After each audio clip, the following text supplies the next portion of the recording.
kamu masih segitu, tapi sekarang kamu sudah ubanan. Semakin tua, Tuhan semakin cinta.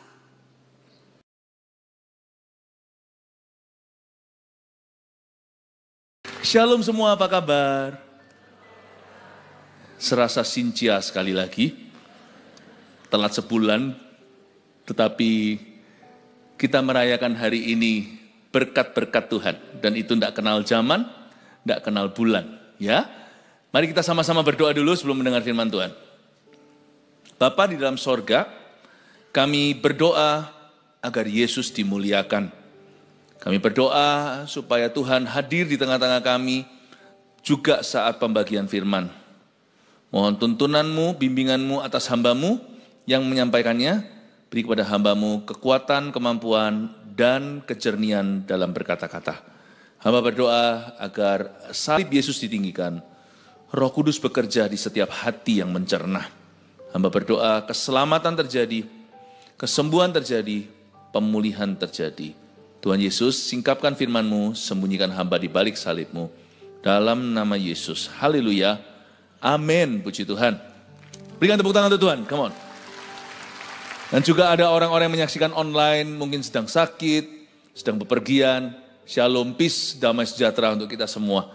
Hari ini kita akan belajar firman Tuhan dari Yesaya 46 ayat 3 dan 4. Judulnya seperti tema yang diangkat untuk ibadah istimewa senior hari ini. Sampai memutih rambutku. Sekalipun disemir Tuhan tahu itu aslinya putih.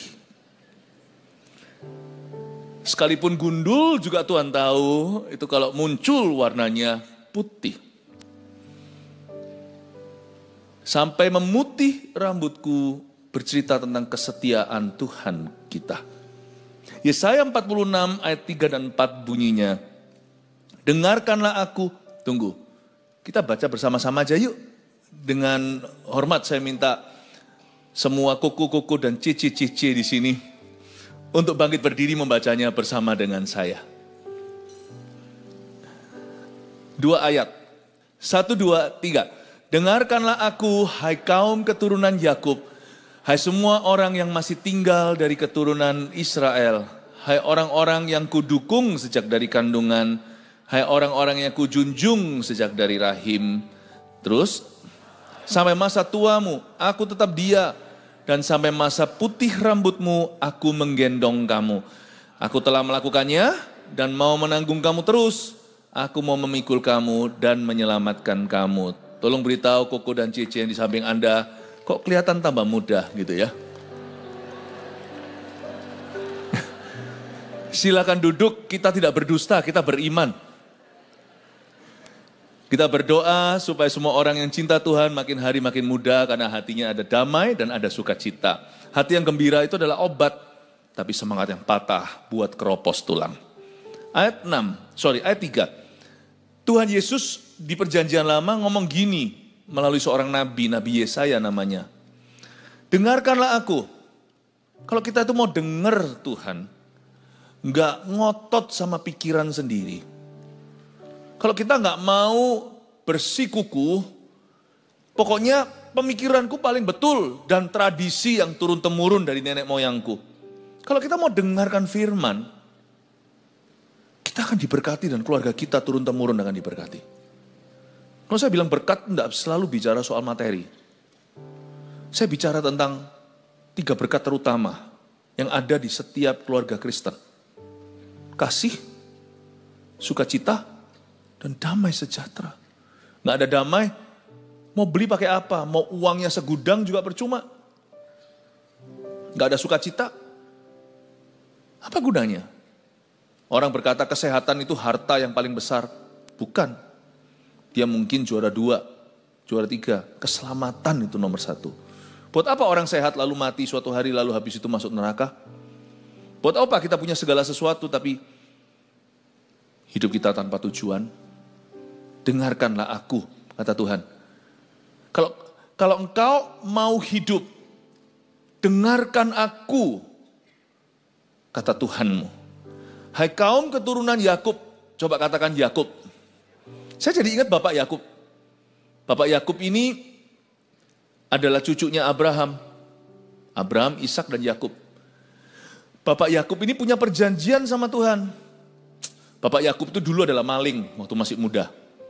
Yang dia curi nggak tanggung hak kesulungan. Bapak Yakub juga suka tipu-tipu orang.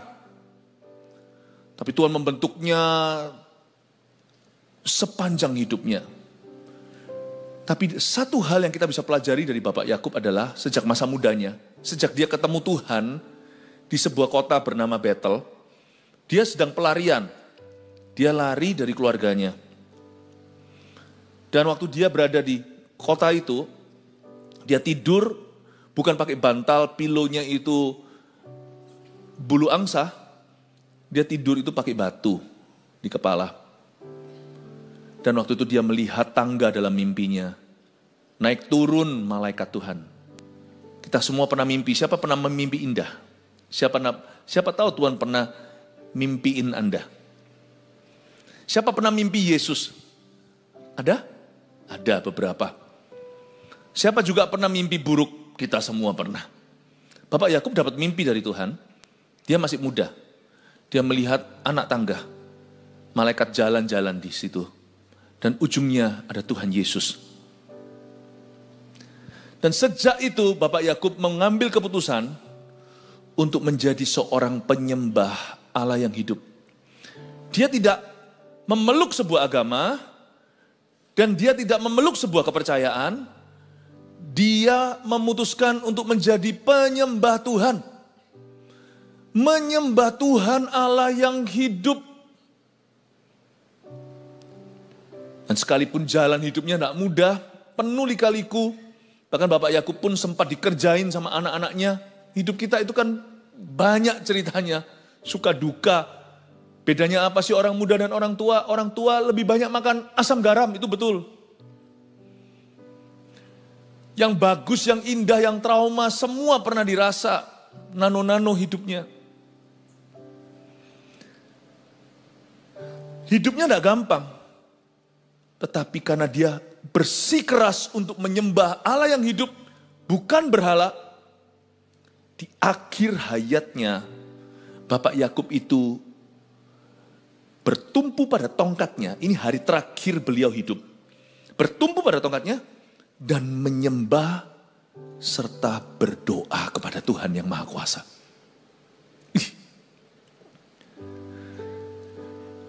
Dia sekali memutuskan untuk ikut Tuhan, dia ikut Tuhan beneran.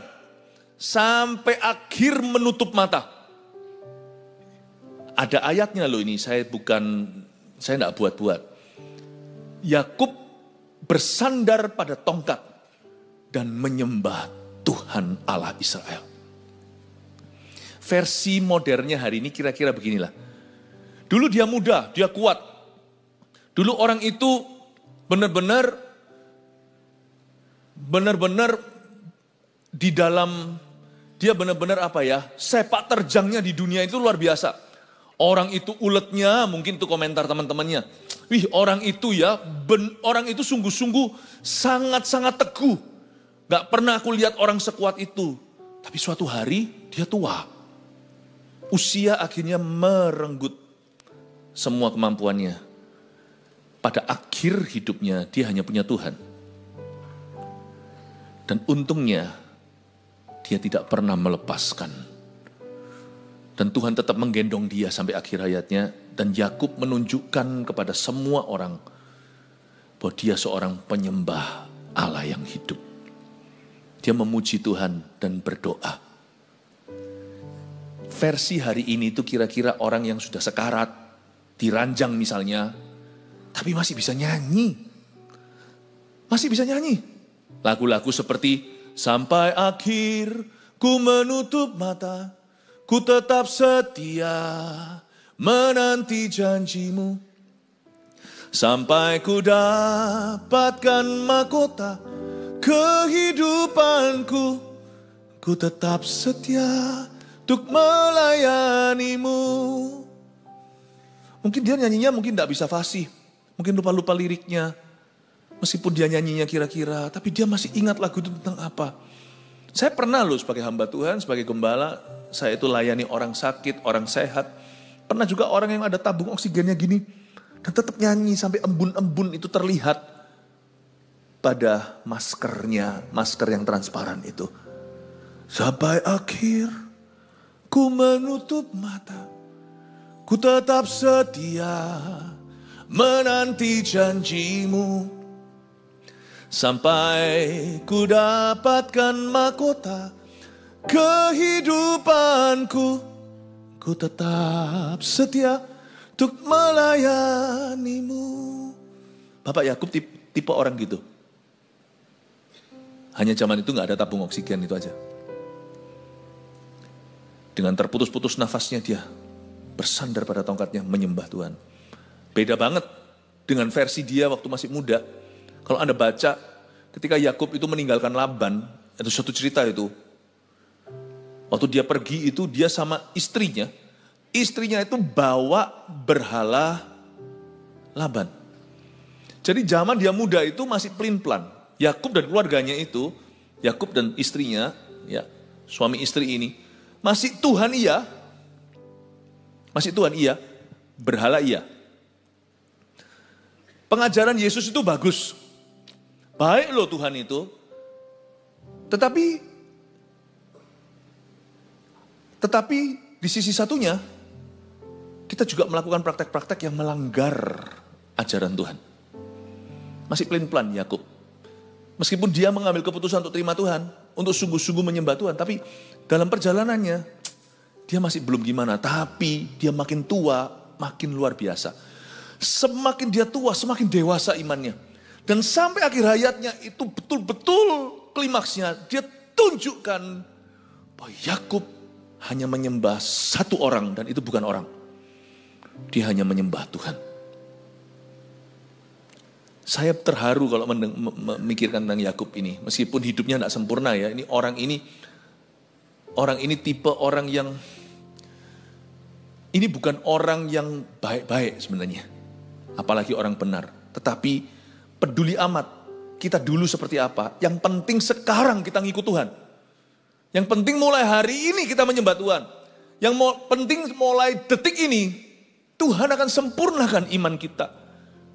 Tidak heran Tuhan gak malu disebut sebagai Allah Yakub. Kalau dia malu pasti dia menyebut dirinya Allah Abraham dan Ishak. Tapi Tuhan berkata, akulah Allah Abraham, Allah Ishak dan Allah Yakub. Dengarkanlah aku, hai kaum keturunan Yakub.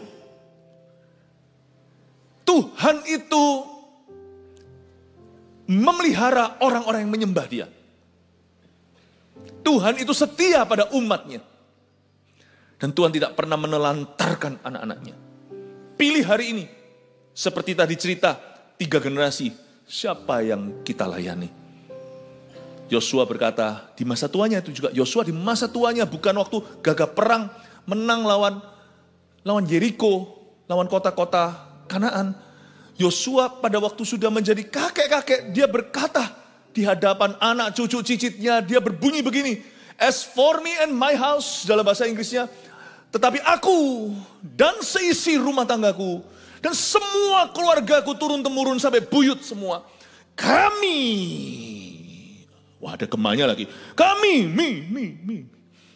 akan melayani Allah Yahweh. Merinding aku. Jus. Hai kamu keturunan Yakub, pilih. Siapa yang kau layani, jangan sendiri. Jangan satu generasi. Apalagi semakin tua, kita semakin bisa mewakili keluarga kita. Dan itu suaranya sah di sorga. Itulah kelebihan uban. Kalau anak kecil, anak muda, hanya bisa doa suatu hari papa mamanya mau ikut Tuhan. Tapi gak punya otoritas untuk memaksa. Tapi kalau orang tua, sekali ngomong, seluruh keluarganya ngikut. Jangan kau sia-siakan masa tuamu. Lemparkan dirimu ke Tuhan yang Maha Kuasa. Tapi Tuhan ya, bukan berhala. Lemparkan supaya kau digendongnya. Dan yang digendong nanti sama Tuhan, bukan hanya Yakubnya, keturunannya. Dengarkan aku, hai keturunan Yakub. Bapak Yakub di sini. Ayo buat perjanjian dengan Roh Kudus. Sembah Tuhan. Hai semua orang yang masih tinggal dari keturunan Israel, dengarkan aku. Katakan keturunan Israel. Di masa mudanya, Yakub pernah mengalami satu pengalaman, dia gelut sama Tuhan. Dan Tuhan izinkan dia menang. Sebenarnya bukan Tuhan kalah, tapi Tuhan ngalah. Buktinya Yakub dipukul oleh malaikat. Hips atau pinggulnya, sehingga Yakub pincang. Bapak Yakub itu pincang gini. Bukan kakinya panjang sebelah, tapi karena pernah dipukul malaikat. Dan sejak hari itu Tuhan bilang sama dia, kamu gelut sama Allah, kamu menang, makanya namamu Israel. Keturunan Israel, Tuhan itu setia. Kenapa saya percaya pada Tuhan Yesus? Saya ngomong gini supaya kita itu mantap gitu ya, ikut Tuhan. Jangan hanya ikut untuk waktu hidup kita. Ikutlah demi keturunanmu juga. Inilah kelebihan uban tadi yang saya bilang. Inilah kelebihan orang yang ubanan. Itu kalau dia ngikut Tuhan, dia juga bisa bahasa Chinese-nya lah ya, tapi ini menurut saya, ini bukan praktek yang diajarkan firman, karena pada firman itu namanya, kalau dalam firman namanya komitmen. Kita serahkan ke Tuhan. Tapi supaya Anda ngerti, saya sudah kuepangkan anak cucu saya ke Tuhan Yesus. Saya tidak kuepangkan siapa-siapa, karena Tuhan Yesus paling teruji. Keturunan Israel hari ini sudah ribuan tahun. Anda lihat bagaimana mereka dipelihara. Allah kalau berjanji sama satu orang, dan orang itu serahkan dirinya, hidupnya dan keturunannya, Tuhan itu setia. Apakah orang Israel setelah Yakub mati, setelah Raja Daud, apakah mereka baik-baik saja? Enggak. Tapi Tuhan itu kalau janji ya, Tuhan itu setia. Bahkan pernah sekali ada seorang Raja Israel yang terkenal namanya Raja Da. Tahu nggak Da siapa? Dakona. Raja Daud. Karena dia punya perjanjian dengan Tuhan. Dia seorang raja yang dikenan Tuhan. Seorang raja yang mengejar hati Allah. Seorang raja yang menyenangkan hati Tuhannya. Tuhan buat perjanjian sama dia. Sampai Salomo begitu jahat. Salomo jadi murtad. 1000 istrinya. Dan berbuat jahat. Tuhan tidak hancurin dia loh. Coba lihat. Tuhan tunggu Salomo gak ada, baru kerajaan Israel pecah. Coba Anda baca. Kalau Anda mau tahu, siapa paling setia? Allah Israel. Saya tidak bicara tentang Israel secara negara yang sekarang perang-perang, bukan. Saya bicara tentang keturunan Israel, Yesus Kristus itu yang setia. Dialah singa dari suku Yehuda. Yesus Kristus 2000 tahun lalu lahir di Timur Tengah. Itu dia.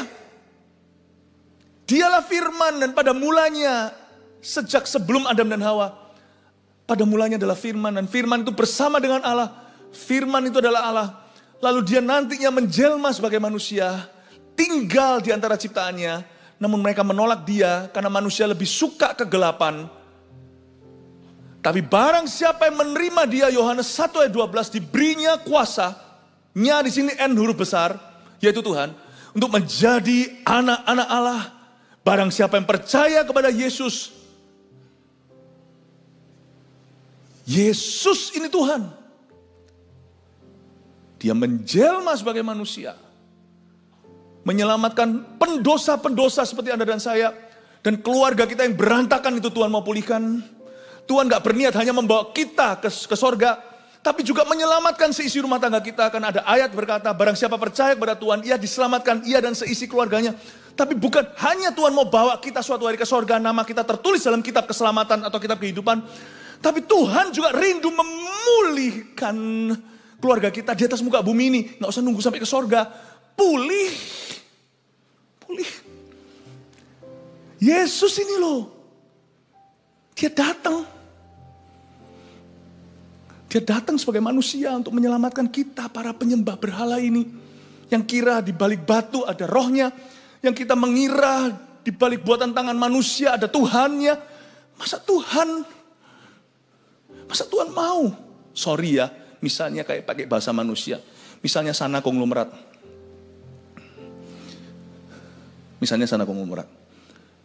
Maukah kalau Anda begitu mulia punya segalanya, Maukah Anda, orang kalau menggambarkan Anda itu, maukah Anda tinggal di dalam gubuk? Tuhan itu pencipta langit dan bumi, dia tidak tinggal di dalam buatan tangan manusia, itu semua gubuk dibanding kemuliaannya. Makanya Yakub waktu mau mati, Anda lihat semua ranjang sekelilingnya tidak ada berhala. Dia cuma punya satu tongkat, itu bukan karena tongkat itu keramat. Dia punya tongkat itu karena itu satu-satunya tempat bertumpu agar dia bisa gemetaran berdiri. Kalau Anda melihat Yakub muda masih ada terafim itulah, masih ada berhala rumah tangganya Laban yang dibawa.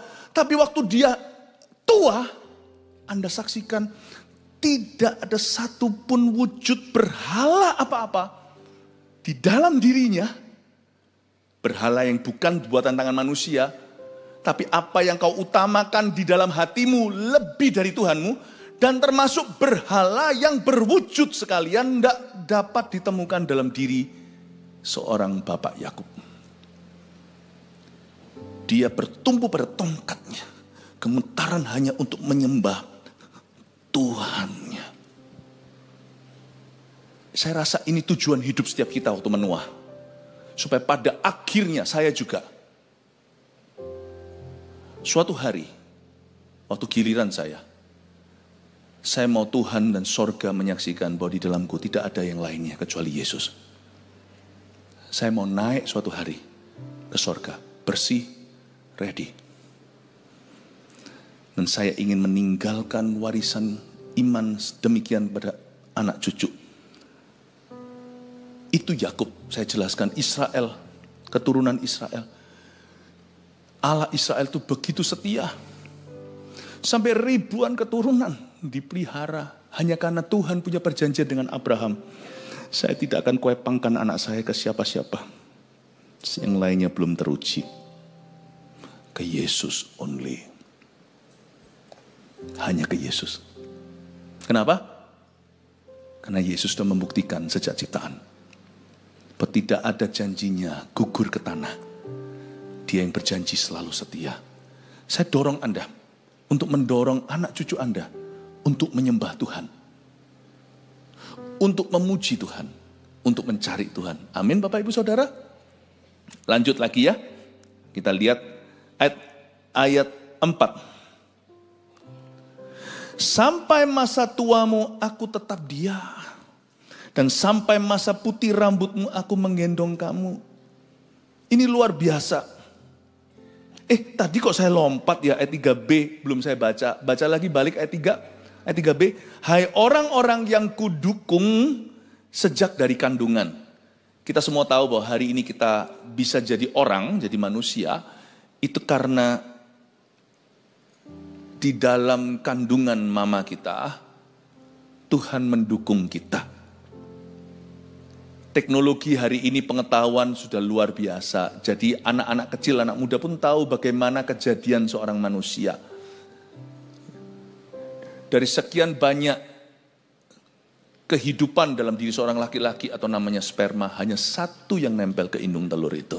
Dan yang jadi dibuahi, itulah Anda dan saya. Dari jutaan, cuma satu yang menang. Kalau bukan Tuhan yang mendukungmu, Anda tidak ada di sini hari ini, saya juga. Memang ibu yang melahirkan kita jangan pernah lupa sama mama. Tapi sumbernya adalah Tuhan. Ayah pemberi kehidupan, tapi sumber kehidupan adalah Allah. Hai orang-orang yang kujunjung sejak dari rahim, katakan dijunjung, sejak dari rahim. Coba saya tunjukkan ayat ini secara visual. Dijunjung sejak rahim itu gimana? Sadarkah Anda? Waktu kita keluar zaman dulu kan belum ada sesar. Lahir normal. Itu ada yang langsung tangan yang menangkapmu, menjunjungmu. Entah itu bidan atau dokter. Kujunjung sejak dari rahim. Kita datang ke dunia ini digendong. Kita datang ke bumi ini digendong. Coba bisa katakan digendong. Tuhan pakai tangan-tangan, bukan tangan-tangan yang jahil. Tuhan pakai tangan-tangan yang kasih. Tuhan pakai dokter untuk memberi yang terbaik, suster. Terutama yang gendong kita adalah orang tua. Saya masih ingat waktu anak pertama saya gendong, saya masih ketakutan. Tapi waktu saya gendong, saya merasakan kasih. Saya nggak pernah merasakan kasih seperti ini. Ini kasih yang aneh sebelumnya. Waktu lahir gitu, saya lihat masih belum nyantol gitu rasanya. Itu anakku. Masih belum ada bonding, belum ada ikatan. Nggak tahu kalau Anda ya, kalau saya pengalaman dulu, waktu saya pegang gitu, waktu saya gendong, baru saya rasakan ikatan batinnya. Oh ini anakku ya, baru ngeh. Tadi cuma lihat lewat kaca. Waktu kita digendong itu, Tuhan yang mengutus orang-orang yang menggendong itu dalam hidup kita. Karena kita termasuk orang yang beruntung, banyak sekali bayi yang terlantar hari ini. Salah satu tugas MSP, GMS Peduli adalah untuk terus-menerus menolong orang-orang seperti ini. Jadi kami tahu bahwa tidak semua orang itu seberuntung Anda dan saya. Tapi sebenarnya kita masuk ke dunia ini digendong oleh Tuhan. Meskipun digendong oleh papa mama. Sadarkah Anda, waktu kita tua, kita juga akan digendong. Lucu ya Tuhan itu. Tuhan itu seperti menunjukkan bahwa semua itu karena Dia. Kau datang ke bumi, dijunjung atau digendong. Suatu hari kau akan pulang digendong. Waktu tua. Sampai masa tuamu aku tetap Dia. Dan sampai masa putih rambutmu, aku menggendong kamu. Waktu kita bayi, kita digendong pulang. Waktu kita tua, kita juga akan digendong Tuhan. Waktu kita baby, kita digendong oleh papa mama. Tapi waktu nanti papa mama tua, kita yang menggendong mereka.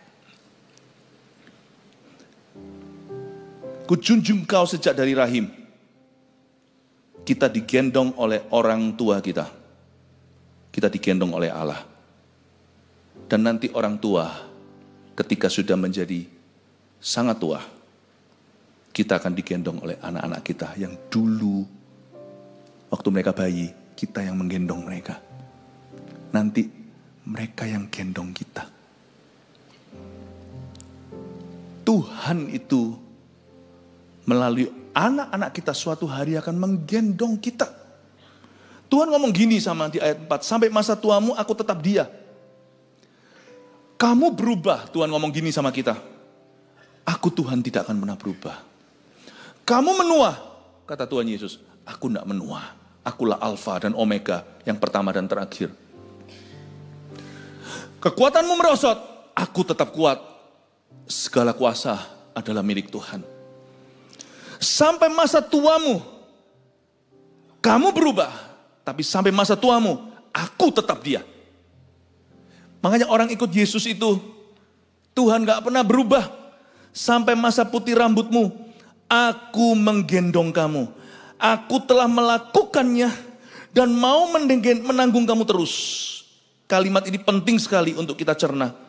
Tuhan berkata, aku pernah menggendong kamu. Tuhan itu ingat baru seolah-olah terjadinya kemarin. Waktu kita datang ke dunia, Tuhan utus dan Tuhan urapi bidan. Tuhan pakai tangan dokter dan Tuhan pakai tangan papa mama kita untuk menggendong kita masuk dalam kehidupan. Tuhan ingat itu baru terjadi kemarin. Karena bagi Tuhan satu hari sama dengan 1000 tahun. Bagi Tuhan terjadinya baru kemarin. Meskipun sekarang sudah umur 80, 90 misalnya. Bagi Tuhan terjadinya baru yesterday. Karena itu Tuhan cinta kita itu tidak pernah berubah. Kita merasa hidup ini lama. Penuh dengan trauma, penuh dengan up and down, naik turunnya. Tapi bagi Tuhan, setua apapun, sedewasa apapun kita, berapapun usia kita, di mata Tuhan, kita itu baby saja. Di mata Tuhan, kita seperti bayinya. Makanya Tuhan tidak pernah jemu-jemu menunggu agar dirimu menerimanya. Anak-anak kita cepat ya, apalagi di sini mungkin opa oma yang sudah punya cucu. Cepat. Ini sebentar lagi akan tumbuh dewasa. Tapi kita sebagai orang tua, anak kita gak akan pernah dewasa di hati kita kan. Selama-lamanya kamu akan jadi bayinya papa mama. Mereka aja yang merasa udah berubah, tapi papa mama gak merasa mereka berubah. Makanya kadang-kadang kita lupa, kita memperlakukan mereka seperti anak kecil. Mereka sudah bukan lagi bocah, tapi kita masih memperlakukannya kayak gitu. Keluar rumah kita takut padahal usia berapa. Zaman dulu kita usia gitu, sudah melalang buana. Orang tua itu gak pernah akan beda pandangan terhadap anaknya. Tuhan juga gak pernah beda pandangan terhadap Anda. Berapapun usiamu, Tuhan menunggumu. Sebab di mata Tuhan, Anda hanyalah bayinya. Ciptaannya, baru grace kemarin, baru dicipta. Allah ingat bagaimana Dia menggendongmu kemarin, waktu masuk ke dunia ini sebagai orok dan bayi. Dan Tuhan berkata, aku masih mau melakukannya. Bukanlah luar biasa, aku masih mau melakukannya. Aku masih mau menanggung kamu terus. Aku masih mau memikul kamu. Aku masih mau menyelamatkanmu. Inilah bedanya Tuhan kita dengan berhala. Bedanya di mana Bapak Ibu? Bedanya di sini. Tuhan itu yang menggendong penyembah-penyembahnya. Berhala harus digendong oleh penyembah-penyembahnya. Saya ulang. Tuhan itu yang menggendong penyembah-penyembahnya. Kenapa? Penyembah-penyembahnya makin tua. Tuhan gak pernah menua. Kita sebagai orang tua aja gak bisa gendong anak kita. Anak saya waktu masih kecil dulu, masih Vanessa dan Jeremy, anak pertama dan kedua kan jaraknya cuma 3 tahun. Saya waktu itu umur berapa? Saya dapat Vanessa itu umur 27. Saya dapat Jeremy umur 30. Kuat-kuatnya laki-laki. Ya, itu kuat-kuatnya, top-topnya testosteron. Kuat-kuatnya hormon. Saya dulu angkat anak saya, dan anak saya kan gede-gede. Ya, tinggi-tinggi. Apalagi Jeremy, dia besar. Saya angkat itu cuma satu tangan. Saya angkat 2 tangan seperti ini naik tangga. Kuat sekali. Tapi sampai Warren, karena Warren anak saya yang kecil dengan kakaknya paling besar itu jarak 8 tahun. Waktu saya dapat Warren itu sudah umur saya sudah nggak tua, tapi sudah bukan before 30. Nak, saya nggak bisa pakai ayat ini, hanya Tuhan yang mampu. Sekalipun aku masih mau melakukannya, aku masih mau menggendong kamu terus, tak gendong kemana-mana. Aku mau memikul kamu. Tetap papa mau pun gak mampu, paham maksud saya. Saya waktu gendong Warren, saya masih ingat itu di New Zealand, di Selandia Baru. Seperti gendong satu anak waktu itu bukan naik tangga, tapi naik bukit begitu. Kaki saya langsung bengkak malam harinya. Jangan bilang sama anak saya nanti dia rasa bersalah, karena bukan salahnya, dia masih kecil. Udah gak kuat kaki saya sampai bengkak malam itu.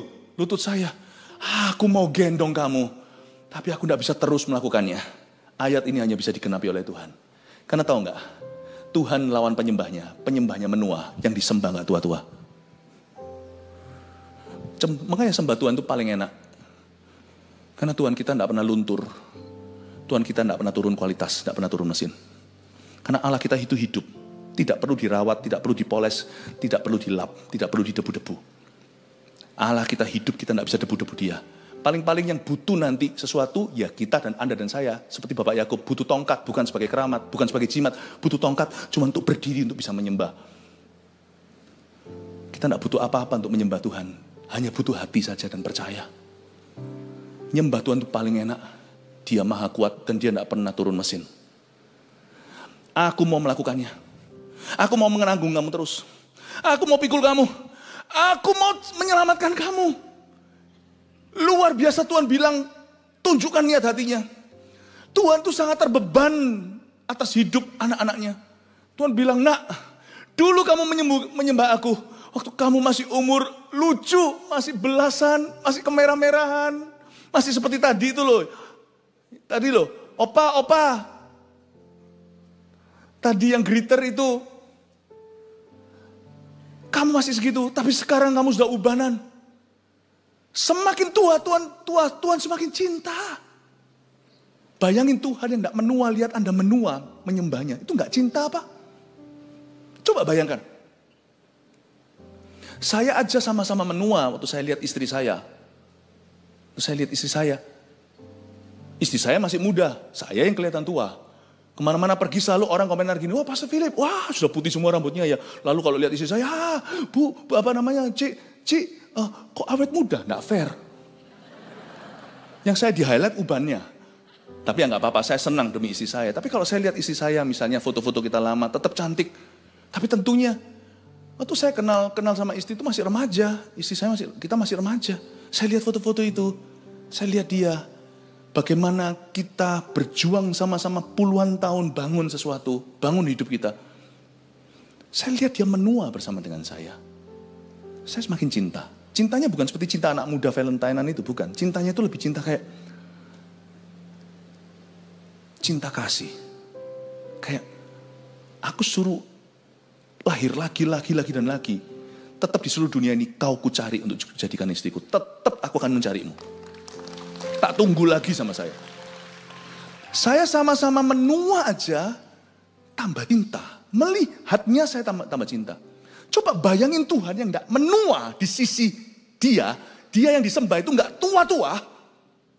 Lihat Anda menua saat menyembahnya. Gak terbeban apa Tuhan itu? Apa gak Tuhan itu terharu gitu, terharu pol gitu dan berkata, sebentar lagi kamu akan pulang ke rumah Bapak misalnya. Loh masih lama. Tapi Tuhan itu kan dalam kekekalan. Satu harinya itu 1000 tahun. Berarti kan sebentar bagi Tuhan. Bentar lagi lu sudah di sini. Kalau kita nyembah Tuhan itu apakah Tuhan gak akan terharu sampai titik ini? Nanti kalau kamu sudah ada di sisiku. Don't worry, jangan khawatir. Be happy. Aku akan take care anak-anakmu. Akan kuulang lagi legacy ini. Akan kuulang lagi yang namanya pengalamanmu ini. Mereka pun akan menua menyembahku. Aku pun akan sama setia seperti dulu zamanmu. Aku akan setia di zamannya. Aku akan pelihara dia dan jaga dia. Sampai satu-satu menyeberang dengan aman ke sisi kekekalan. Saya mau tunjukkan pada Anda. Kalau Anda menyembah Tuhan. Seumur hidupmu sampai masa putih rambutmu. Tuhan itu kerasa apa? Mungkin tidak ada yang menjelaskan dengan cara begini sebelumnya. Izinkan saya celikan mata karena ini nggak gampang dicerna. Ini butuh mikir sedikit. Khotbah ke senior masa nggak mau khotbah yang sulit. Saya rasa saya nggak mau kasih Anda makan ringan. Saya mau kasih Anda makanan yang bisa membuat Anda mikir betul-betul. Tuhan itu kayak apa? Bukan mikir dari logikamu saja, tapi dari akal budi yang diterangi. Tuhan itu kerasa apa kalau kau sembah? Dan Tuhan melihat di kau menua saat menyembahnya. Sampai putih rambut. Itu Tuhan tuh kudu mau gendong Anda. Karena Tuhan ingat kemarin menggendongmu di rumah sakit. Di wardnya bayi. Aku akan gendong kamu. Dan kali ini kamu jangan takut. Hai hambaku Yakub. Aku akan suruh anak-anakmu yang berterima kasih kepadamu. Karena kau telah menjadi orang tua yang terbaik untuk mereka. Aku akan suruh mereka menggendongmu. Kamu tidak akan ditelantarkan di masa tuamu. Anak-anakmu akan mau menggendongmu. Karena dulu kamu yang gendong mereka. Aku akan suruh mereka sekarang giliran gendong kamu. Itu juga bagian dari aku. Itu juga caraku untuk menunjukkan bahwa Allah menggendongmu. Dan suatu hari kalau kamu sudah berada di sisiku, di sorga sini, kamu akan muda lagi. Dan aku akan melihat anak cucumu, cicit buyutmu, turun-temurun menyembah aku dan menua seperti kamu. Aku akan seberangkan mereka satu persatu. Itulah sebabnya saya ngomong sama anak-anak saya. Nanti kalau saya mati, jangan sembah Dedi. Jangan doa ke aku. Kalau kamu doakan aku berarti kamu tidak percaya. Berarti anak-anak tidak percaya papa ini punya Tuhan. Berarti kamu tidak percaya papa punya Tuhan. Dan kalau papa tidak kamu doakan dan kamu sembah, kalian pasti diberkati oleh Tuhannya papa. Tapi kalau kalian doa, kamu doakan aku sudah mati, kamu doakan nak, dan kamu sembahyang ke saya, kamu sembah saya, papa nggak akan mempan. Papa sudah aman, kamu yang akan mengalami kutukan. Kamu akan mengalami kutukan. Sebab kalau Tuhan cemburu, jangan kau harap ada berkat. Bukan melihat kau menua menyembahnya, tapi dia melihat dirimu menua dan selingkuh rohani. Cemburu mana ada berkat ilahi. Tidak akan terjadi. Itulah saya ngomong sama anak-anak saya. Don't worry about me, aku punya Tuhan. Kalau suatu hari giliran saya, Saya minta kalian untuk setia pada Tuhan yang kulayani di masa mudaku. Sampai aku menua putih rambutku. Layani ya. Saya ngomong sama anak-anak saya tak buat janji karena kepercayaan tidak bisa dipaksakan. Tapi saya inspirasi mereka. Saya ngomong terus terang sama mereka. Saya minta kalian setia pada Tuhan yang dilayani oleh dadimu, papamu. Di masa mudanya dan sampai saya menua. Karena kalian menua, melihat papa mamamu menua, mereka tinggal di rumah kita. Kalian melihat gimana papa mamamu menyembah dia seperti Bapak Yakub. Kamu sembah Tuhannya papamu. Ya, kamu sembah dia. Kamu aman. Tapi kalau kamu sembah aku, kamu langsung putus hubungan dengan Tuhanku dan dengan aku. Kamu dan aku tidak akan ketemu di sorga nanti. Tidak akan ketemu. Sebab aku menyembah dia, masuk ke sorga. Kamu tidak sembah dia, kamu tidak masuk. Aku menyembah dia, makanya saya masuk sorga. Lah kalau kamu sembah aku, salah paham kamu. Tidak ketemu sama Tuhan maupun sama saya. Paham maksud saya? Saya masuk surga itu karena nyembah dia. Karena percaya. Jangan sembah saya bukan jalannya. Saya bukan kebenaran, saya bukan hidupnya. Contoh hidupku boleh. Tapi dialah hidupmu, dialah jalannya. Nah kalau yang kamu sembah adalah saya. Nah kita tidak ketemu nanti di surga. Kamu tidak masuk. Kamu tidak masuk. Karena papa masuk karena nyembah Tuhan. Amin Bapak Ibu Saudara. Saya harap saya nggak terlalu, saya harap keterus terangan saya akan memberikan terang kasih Kristus dalam kehidupan Anda. Dari ayat ini saya baca, saya mendapatkan satu pesan sederhana. God carries his worshippers and their descendants. Satu kalimat ini bahasa Indonesia gini. Tuhanku Yesus menggendong penyembah-penyembahnya. Yang menyembahnya dalam roh dan kebenaran. Dan ia akan menggendong anak cucu mereka. Yang percaya untuk anak cucumu, berikan tepuk tangan untuk Tuhan. Udah selesai, sekarang saya ngomong sama anak-anaknya. Kalau di sini ada anak-anaknya bawa papa mama, saya kasih. Ini saya pernah khotbahkan, saya cuma tunjukkan aja langsung poin-poinnya aja ya. Cara menghormati orang tua yang terhormat. Saya kasih, jangan dimunculinkan dulu yang nomor satunya. Oke, langsung ketahuan ini contekan. Saya pernah khotbahkan ini, jadi saya kasih sedikit rangkumannya atau sedikit reminder untuk mengingatkan. Sebab supaya kita semuanya ngerti gimana kita bisa menghormati orang tua kita. Ya, orang tua kita. Munculkan nomor satu, bagaimana caranya menghormati orang tua yang terhormat. Tidak semua orang tua itu baik, tapi saya percaya yang datang di sini semuanya adalah orang tua baik. Buktinya lihat sekali anak-anaknya di sini bersama dengan Anda duduk bersama, terbeban Kristen atau bukan. Saya tahu Anda adalah orang tua yang baik, ya.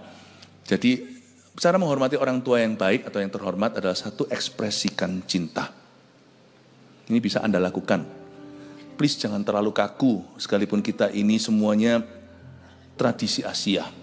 Tapi tetap harus ekspresikan cinta. Cinta itu jangan disimpan di dalam hati. Harus diekspresikan. Buktinya kalau nggak pernah diekspresikan, toh nanti akan keluar pada saat orang tua nggak ada. Nah, jadi penasaran. Tidak boleh, tetap harus dikeluarkan. Keluarkannya nggak usah brol-brolan, nggak apa-apa. Tapi harus ada cetusan cinta kasih kepada orang tua kita. Apalagi kalau orang tua kita adalah orang tua yang sangat baik. Anda harus tunjukkan apresiasi. Ya. Dan apresiasi itu tidak selalu hanya mengajak makan atau apa. Ya.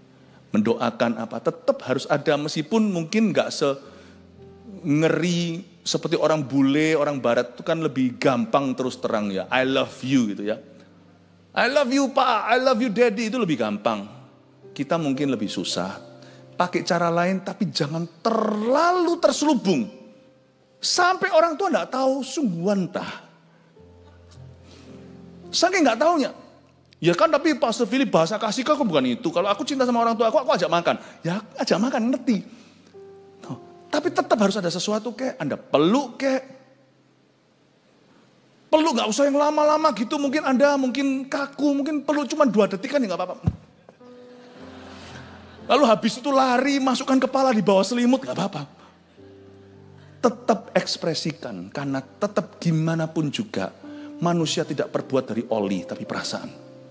Anda harus ekspresikan. Paham ya Bapak Ibu? Saya tidak ngomong kepada orang tua, saya ngomong sama anak-anaknya. Anda harus ekspresikan. 2, tunjukkan respek. Hormat itu ada 2. Yang lengkap itu 2-2. Tapi at least paling sedikit 1 kalau orang tuanya seorang penjahat.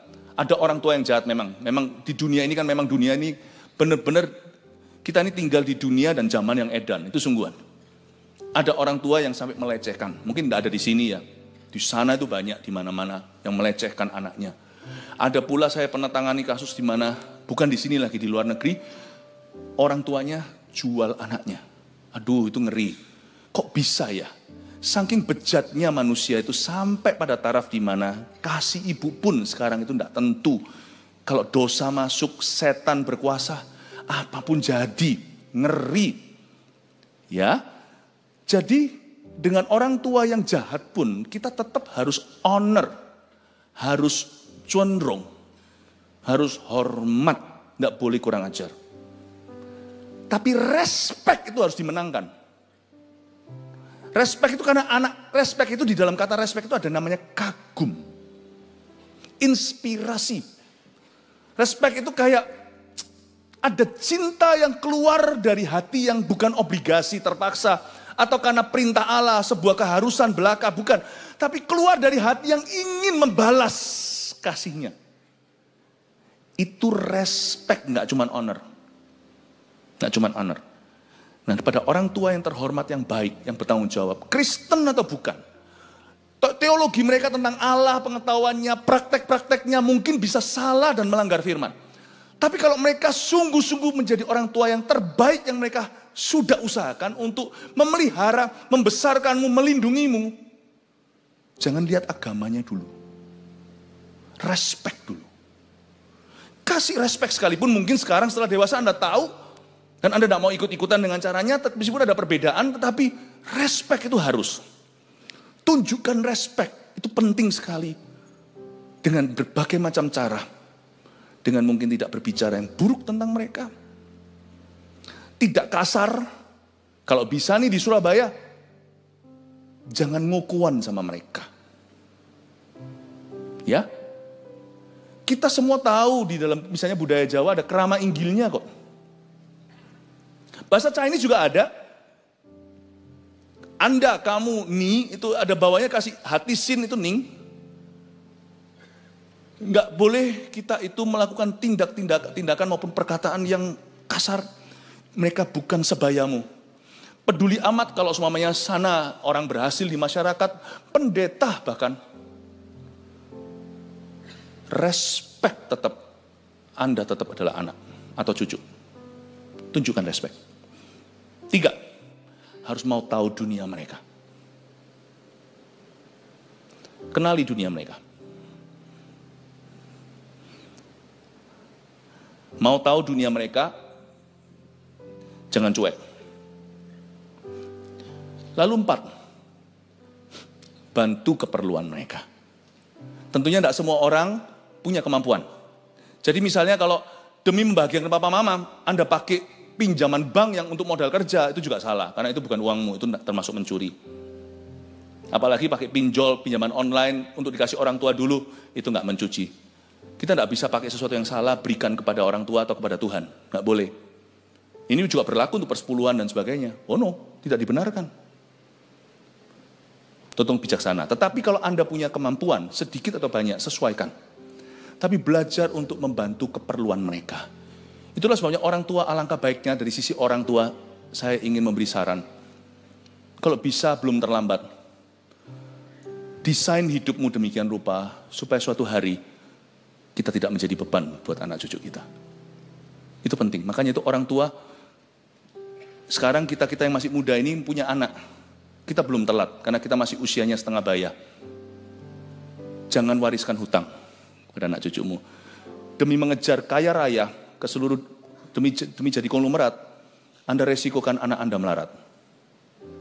Jangan deh, daripada demi ambisi kita jual mereka di atas mezbah keuangan kita yang kacau balau, mendingan jadi orang pas-pasan, tapi masih ada turunkan ke mereka itu, paling tidak bukan turunkan hutang, Anda masih bisa turunkan memori indah, nggak apa-apa, nggak usah kasih apa-apa. Kalau Anda didik anak dengan benar, nggak akan butuh uangmu. Mereka akan pinter. Buktinya, Anda juga dulu kan menembus dunia ini Chongjianghu. Kan generasi ke-1. Nggak punya apa-apa kan dulu kan? Anak Anda juga bisa kok. Buktinya Anda bisa bahagia, mereka juga bisa. Asal jangan turunkan hutang aja. Jangan turunkan itu. Bantu keperluan mereka. Nah, sisi lainnya orang tua juga kalau bisa jangan jadi beban. Kalau masih belum terlambat, kita masih di tengah-tengah karir kita. Jangan muluk-muluk, sesuaikan dengan kemampuanmu. Dan kalau Anda didik anak dengan benar, suatu hari anak tidak diminta, mereka pasti mau memberi yang terbaik. Fasilitas kalau mereka bisa upgrade, pasti akan upgrade. Mereka pasti akan memberi yang terbaik. Nggak mungkin tentang dokter, tentang ini, mereka pasti lakukan yang terbaik. Sungguhan. Kuncinya satu, hubungan yang baik. 5, jujur kepada mereka. Jujur kepada mereka ini penting sekali dari sisi anak-anak. Kita mesti harus belajar jujur sama orang tua kita. Tapi hati-hati juga kalau ada orang tuanya, papanya, atau mamanya jantungan. Jangan terus beritahu semua yang mengagetkan. Disaring dulu toh, orang tua mungkin tidak menyelami duniamu, mungkin mereka sudah pensiun atau gimana. Tapi jujur perlu, jangan kau sembunyikan.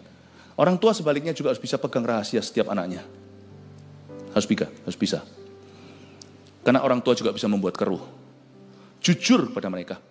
Salah satu sukacita terus terang sebagai anak.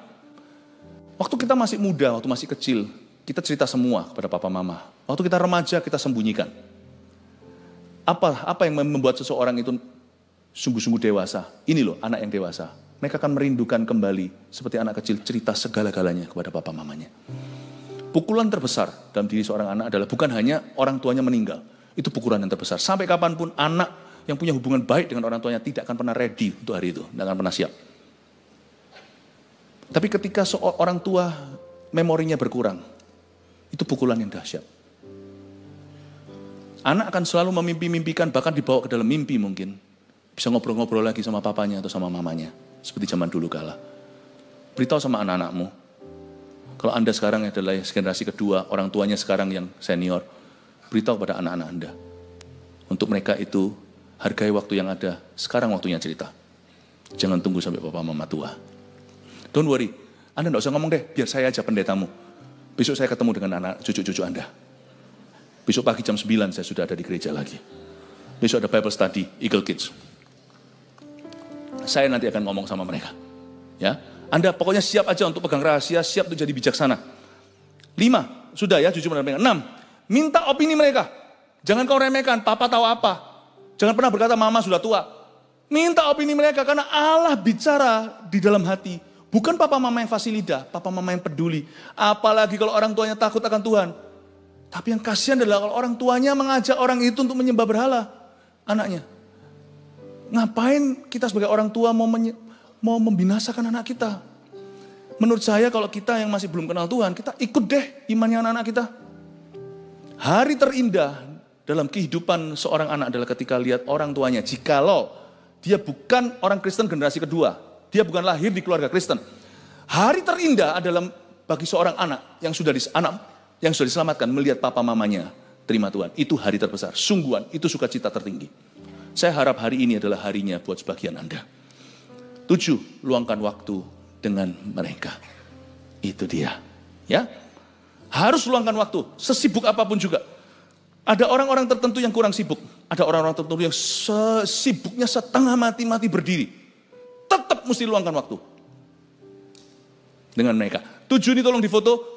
Sebenarnya ada satu lagi, tapi itu sudah pernah saya khotbahkan lain kali aja. Bagaimana caranya menghormati orang tua yang tidak terhormat. Perlu nggak ya? Sampaikan ya. Waktunya tapi sudah lewat. Sedikit aja ya, keluarkan aja cepat ya. Bentar ya. Ini foto dulu, silakan. Gimana kalau kita dalam konteks seperti yang saya katakan tadi, yang sangat ekstrim malah, orang tua yang tidak terhormat. Orang tua yang sungguh-sungguh berbuat jahat. How? Gimana caranya kita tetap harus menghormati? Gimana kita tetap Munculkan aja langsung 5. Cereng, keluarin semua. Keluarin aja semua, all 5. Nah, itu dia. Ampuni mereka, jangan hidup dalam kepahitan. doakan mereka. Karena Yesus berkata, doakan orang yang mengutukimu. 3, berbuat baik sebisanya. Saya pernah tangani kasus di mana ada seorang yang sudah punya anak, papanya itu pemabuk berat. Jadi mamanya dulu dipukuli habis-habisan, dan kali ini sang anak mau bawa cucunya, mau bawa anaknya, jadi cucunya mau dibawa ke grandpanya. Tapi dia dengan tegas berkata, "Papa, saya minta papa tidak minum, baru tak bawa cucumu bersama dengan aku." Tidak semua orang punya orang tua yang baik. Jadi kalau kita punya orang tua yang baik, bersyukurlah kepada Tuhan, itu berkat. Berbuat baik sebisanya. Lakukan apa yang bisa. Coba mengerti tentang mereka. Coba pahami dari sisi yang mungkin Anda belum tahu. Oh, mungkin dia begitu karena. Gak apa-apa. Mending kita hidup dalam halusinasi. Tapi kalau itu berpikiran positif, bisa menyelamatkan hati, itu bukan dusta kok. Lihat sisi terangnya. Selalu lihat positifnya. Coba mengerti tentang mereka. Why they are like that? Kenapa? Misalnya dalam kasus tadi itu, kenapa papanya pemabuk seperti itu? Mungkin dari kecil sudah dalam keluarga yang berantakan. Coba mengerti. Itu akan menyelamatkan hatimu minimal. 5, belajar dari kesalahan mereka. Jikalau orang tuanya adalah penjahat. Amin. Semoga ini jadi berkat buat Anda. Semoga ini jadi sesuatu yang sifatnya hikmat. God bless you. Mari kita semua bangkit berdiri. Angkat tanganmu dan terimalah berkat ini. Bahwa Tuhan memberkati engkau dan melindungi engkau. Tuhan menyinari engkau dengan wajahnya dan memberi engkau kasih karunia. Tuhan menghadapkan wajahnya kepadamu dan memberi engkau damai sejahtera. Karena pulanglah engkau di dalam damai sejahtera Allah Bapa, kasih karunia di dalam anak yang tunggal Tuhan Yesus Kristus, dan persekutuan dengan Roh Kudus menyertai saudara. Hari ini sampai Maranatha, Yesus datang kembali di dalam nama Tuhan Yesus. Semua yang percaya katakan, amin.